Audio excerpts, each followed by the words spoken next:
At dawn on the 37th day of the siege, the city lay under a lid of smoke that refused to lift. It clung to the stone roofs and the riverbanks alike, smelling of damp ash and boiled leather. Bells did not ring anymore. The watchtowers had been stripped of their banners to save cloth for bandages, and even the gulls avoided the harbour, as if they too sensed the slow strangulation taking place. The council chamber was colder than the streets. Maps covered the long table, their edges curled by candle heat and greasy fingers. Pins marked breaches that had been repaired, then breached again. Red wax dripped where the enemy batteries had found their range. At the head of the table sat the commanders who had not yet been killed or relieved, men with stiff collars and careful voices, veterans of older wars that had ended more cleanly than this one. The rookie stood apart. He had been promoted 3 weeks earlier, after the previous commander took a splinter through the throat. While inspecting the eastern wall, no ceremony had followed. The rank had been pressed upon him like a spare coat found in a hurry, too large in the shoulders, still warm from the man who had worn it last. He was younger than most in the room by a decade, with a face that still carried the unhelpful suggestion of softness, as if hardship had not yet settled into his bones. They called him Commander only because they had to. "Grain for 9 days, the quartermaster said, tapping a ledger. "If we stretch it, water is worse. The river intake is fouled every night. We clear it every morning. It fouls again." "And the southern bastion?" asked one of the veterans without looking up. "3 more hits like yesterday's and it collapses," came the reply. "Maybe 2. Silence followed, heavy and practiced. The siege engines outside were quiet for the moment, but everyone in the chamber understood what that meant. The enemy fired when it chose, not when it was provoked. Waiting had become a weapon. The rookie commander cleared his throat. It sounded too loud in the stillness. "There's another option," he said. No one turned toward him at first. One of the veterans smiled faintly, the way men did when indulging a necessary but harmless interruption. "We've discussed sorties," the veteran said. "We lack the strength." "Not a sortie," the rookie replied. "A withdrawal." That earned him their eyes. Several pairs, sharp and incredulous, fixed on him at once. "Withdraw where?" The quartermaster asked. "Into the river?" "Through it," the rookie said. He stepped forward, placing his hands on the map. His fingers trembled, but he did not pull them back. "At night, at the bend north of the mills. The current is strongest there. The enemy expects us to cling to the walls until they starve us out or break us. They've built for that." A low sound moved around the table. Not quite laughter, not quite anger. "You're suggesting we abandon the city," one of the veterans said, carefully. "That we give them what they came for." "I'm suggesting we deny them the siege," the rookie answered. "Their lines are long, their supply wagons are slow. They've committed everything to encirclement. If we move the garrison and the civilians who can travel, we force them to choose. Pursue us and lose their engines, or take an empty city that can't feed them." The veteran leaned back. "And those who cannot travel?" The rookie did not look away. "We leave them provisions and open the gates before dawn. The enemy will rush in. Discipline will break. It always does. By the time they restore order, we are gone." The room was very quiet now. Outside, a distant crack announced that a stone had struck something important. "You're asking us to trust the judgment of a man who has never commanded a retreat," another officer said. "Retreats become routs." "So do sieges," the rookie replied, slowly. He knew what they saw when they looked at him, a promotion born of necessity, not merit, a voice that had not yet been tested by defeat. He also knew what they did not see, because he had not told them. He had walked the northern bend himself at night, counted the steps between the mills and the shallows, measured the way the current pulled at a weighted rope. He had listened to the enemy camps after midnight and heard the fatigue beneath their confidence. They dismissed him then, not formally, but with the practiced efficiency of men closing ranks. The council adjourned. Orders were given to repair the southern bastion yet again. The siege would continue as it had yesterday and the day before that. The rookie commander left the chamber alone. On the stairs he paused, resting his hand against the cold stone. Above him, the city breathed, shallow, uneven, but alive. He had spoken his thought aloud, and it had been rejected. That should have been the end of it. It was not. Night came early, pulled down by smoke and the bruised color of the sky.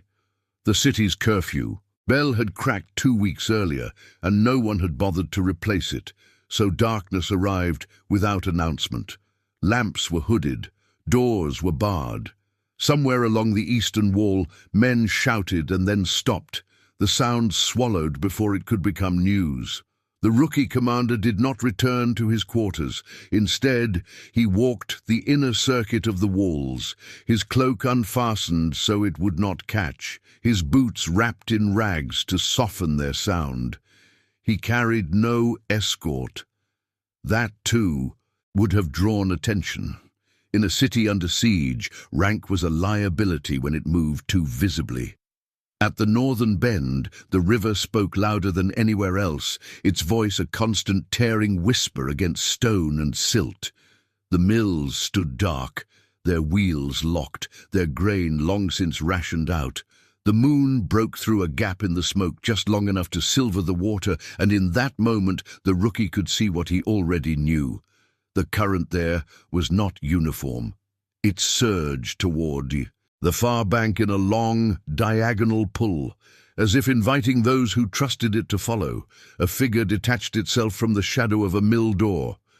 "You're late," said Captain Reth, former engineer, current keeper of things no one else wanted to count. His hair was gone to grey and ash, his eyes red from lack of sleep. He did not salute. "So are you," the rookie said. Reth snorted. "I was told to repair the intake again. I repaired it. It will be fouled by morning." "And after that?" Reth looked at him for a long moment.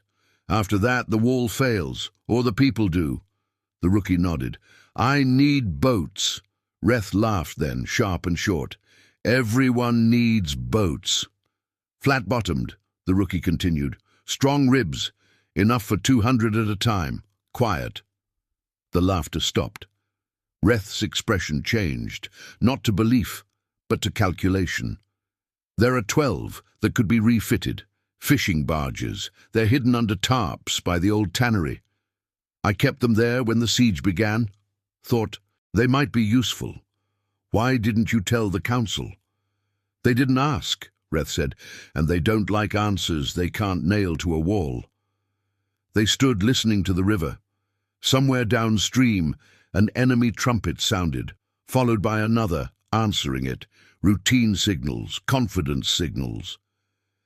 "It would take 3 nights, Reth said slowly. "To move who can move, children first, wounded who can be carried, no wagons." "And the rest?"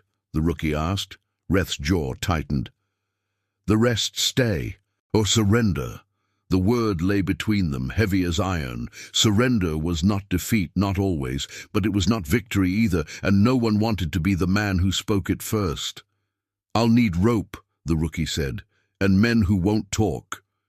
Reth smiled without humor. "That narrows it down." They began then, quietly, with nothing written and no seals broken. Reth sent word to the millers, to the ferrymen whose livelihoods the river had already stolen. The rookie visited the infirmaries under the pretense of inspection and spoke to the surgeons in careful phrases that meant more than they said. A rumor spread, not of retreat, but of movement, of preparation.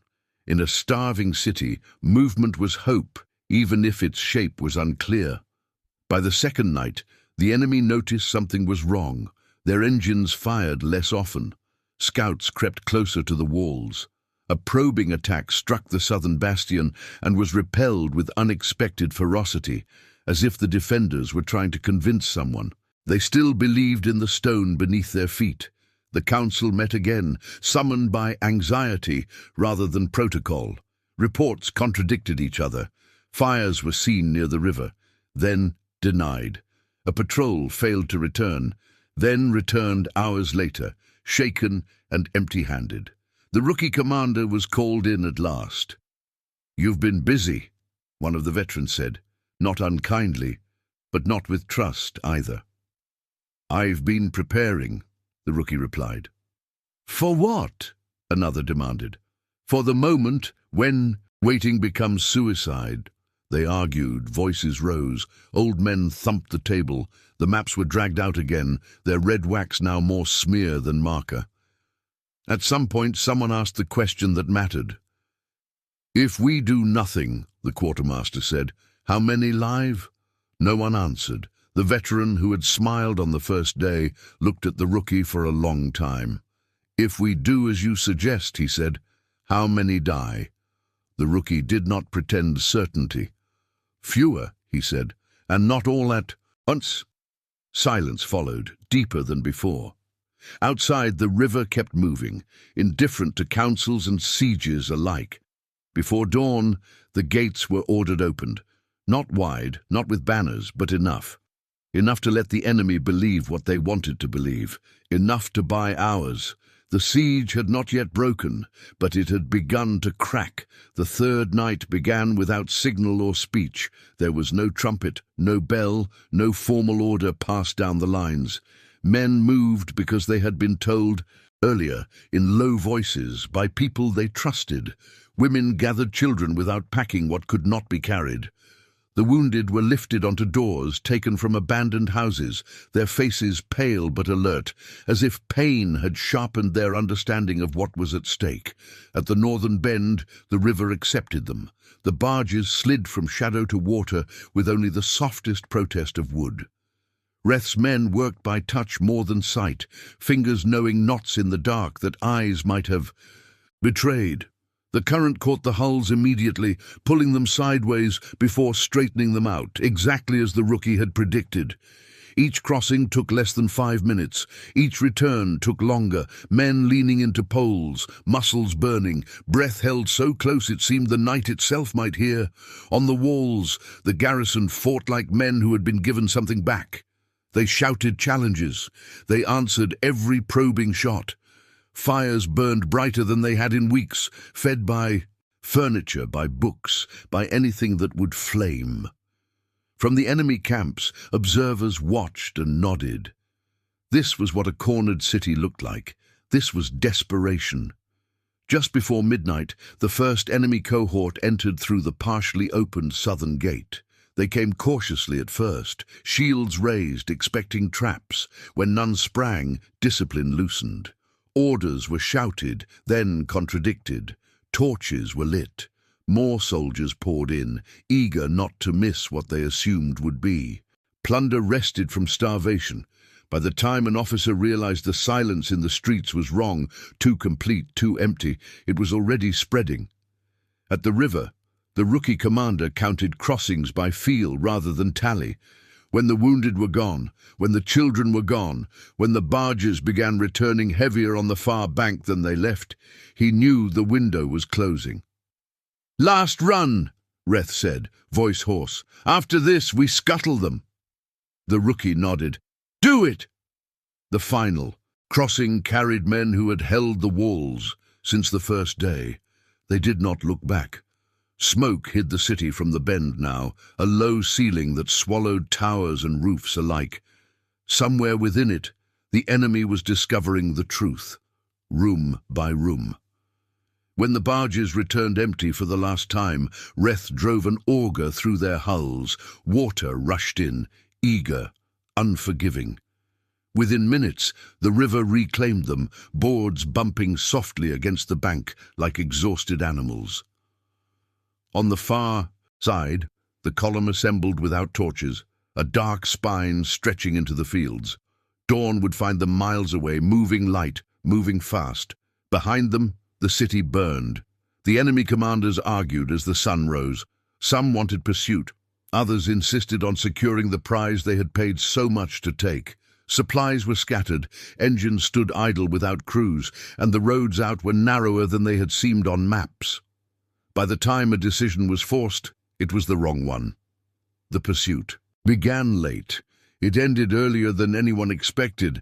At the narrow pass beyond the low hills, the rookie commander made his only stand. Not a battle, not really, more a refusal. Trees were felled, wagons overturned. The enemy advance slowed, then stalled, then broke into confused fragments that could not support one another. When the rookie ordered the withdrawal resumed, it was obeyed without question. By midday, the siege was over. Not because the enemy had been destroyed, but because its purpose had been undone. It held a city it could not feed, and had lost the army it meant to starve. Weeks later, when the survivors gathered in a safer place and counted what remained, the veterans sought out the rookie commander. They did not apologize. They did not praise. They simply listened as he spoke, and this time no one dismissed him. The siege had not been broken by strength. It had been broken by leaving. The march did not end when the siege did. That was the first lesson the rookie commander learned as the days stretched forward into something that resembled safety, but was not yet peace. Victory that depended on movement could not afford stillness. The column kept its shape, tightened its habits, and learned to sleep without walls. They moved east first, then south, away from the old roads and the obvious refuges. Scouts went out in pairs and returned with gestures instead of reports. Fires were dug into the ground and covered with damp earth.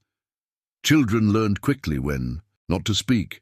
Even grief adapted, becoming quieter, more economical. The veterans watched the rookie closely now, not with suspicion, but with a different, more dangerous attention. Men who survived disasters looked for reasons, and when they found them in a person, they tested them harder than they ever had before. He did not pretend authority he had not earned. He walked the line each morning, asked the same questions, accepted the same answers. When mistakes were made, he corrected them once and moved on. When decisions were hard, he explained them to those who needed to carry them out, not to those who wanted to debate them. Reth stayed close, not as an advisor in name, but as a presence. He handled logistics with the calm of a man who had already imagined failure and decided it was unacceptable. Grain was redistributed, tools were counted, weapons were cleaned even when there was no immediate threat, because order itself had become a form of defense. Behind them, rumors traveled, faster than armies. The enemy held the city for 11 days. On the 12th, they began dismantling their engines. On the 14th, fires were seen within their own camps. By the time they withdrew, they did so not as conquerors, but as men escaping a bad decision they could not reverse. The city they left behind was hollowed but standing. Those who had remained, too old, too sick, too stubborn to flee, opened the gates again weeks later, not in triumph, but in negotiation. They survived by adapting, as everyone else had. The siege had taught them that stone did not guarantee survival. Choice did. When messengers finally reached the column with news of the withdrawal, there was no cheering. Relief came out sideways, in longer breaths, in shoulders that dropped a fraction lower. Some sat down where they stood and did not move for an hour. That night, the veterans asked the rookie commander to sit with them. No council chamber marked the moment. No map lay between them. They gathered around a low fire, its light barely enough to show faces lined by soot and time. One of the older men poured a measure of spirits into a dented cup and passed it without ceremony. "You didn't fight the siege the way we were taught," the veteran said at last. It was not an accusation. "I couldn't," the rookie replied. "I didn't know how." A short laugh moved through the group, not unkind. "You knew something else instead," another said. "When to stop." The rookie stared into the fire. When to... Move, he corrected. Stopping would have killed us. They sat with that. The war was not over. None of them believed it was. But something fundamental had shifted. They had learned that command was not the art of holding ground at all costs. It was the discipline of deciding which costs were unacceptable. When the fire burned down, they rose without ceremony and returned to their places in the line. No titles were exchanged. None were needed. By morning, the column moved again. Not away this time, but forward, toward a future that would be measured not by walls held or cities taken, but by people who lived to choose again. The war ended the way most wars did, not with a single decisive moment, but with a thinning. Armies grew smaller. Objectives grew vaguer. Messages took longer to arrive and mattered less when they did. What had once been a great encircling force dissolved into garrisons, then patrols, then memories recounted by men who were no longer certain why they had marched. In the first place, the column became a settlement by degrees so small they were almost imperceptible. Tents stayed up longer. Paths between them hardened into roads. A palisade was raised, not because an enemy was expected, but because people slept better, knowing where the edge was. Fields were marked, then planted, then defended with the same quiet seriousness the walls of the old city once had been. The rookie commander never announced that they had stopped moving.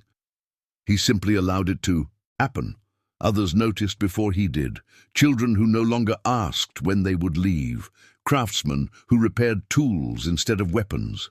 Guards who took their posts without scanning the horizon every few breaths. Stability arrived like an uninvited guest who proved useful enough to tolerate. With stability came reckoning. Delegations arrived from nearby towns, first cautious, then curious. They asked who ruled here, what banners were flown, what allegiance was claimed. The answer unsettled, and them. No banners, no lord, no claim beyond mutual defense and shared labor. They asked who commanded then. The veterans pointed, not ceremonially, but accurately. The rookie accepted it without visible change. His days remained full. Disputes replaced alarms. Grain yields replaced casualty counts. He learned that leadership in peace demanded a different endurance than leadership in flight. There were no nights of sudden clarity, no single decisions that cut through doubt. Instead, there were hundreds of small choices that only mattered because they accumulated. Years later, when the war had receded far enough to be spoken of in past tense, travelers sometimes recognized him. Not by name, but by story. They told it differently each time. Some said he had tricked a superior force and humiliated them. Others said he had abandoned a city and lived with the shame of it. A few said he had broken the rules of war and survived because of it. None of the versions were complete. All of them were partly true. When asked, he corrected nothing.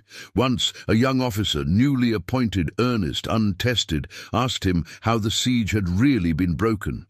The former rookie commander considered the question longer than was comfortable. "It wasn't," he said at last. "It was escaped." The officer frowned. "Isn't that the same thing?" "No," he replied. "Breaking something means it stops existing. The siege continued, just not around us." The officer thought about that as they walked along the palisade, past fields that had once been bare ground, past people who were alive because someone had chosen motion over pride. At sunset, the former rookie stood alone for a while, watching the light fade without smoke to soften it. He could still remember the river at the northern bend, the sound it made when it pulled the barges free, indifferent and precise. That had been the moment, he knew now. Not the council chamber, not the stand at the pass. The moment when he accepted that survival was, not cowardice, And that command did not mean standing still long enough to be admired. They had dismissed him once. They never did again. And the siege, though remembered, never returned.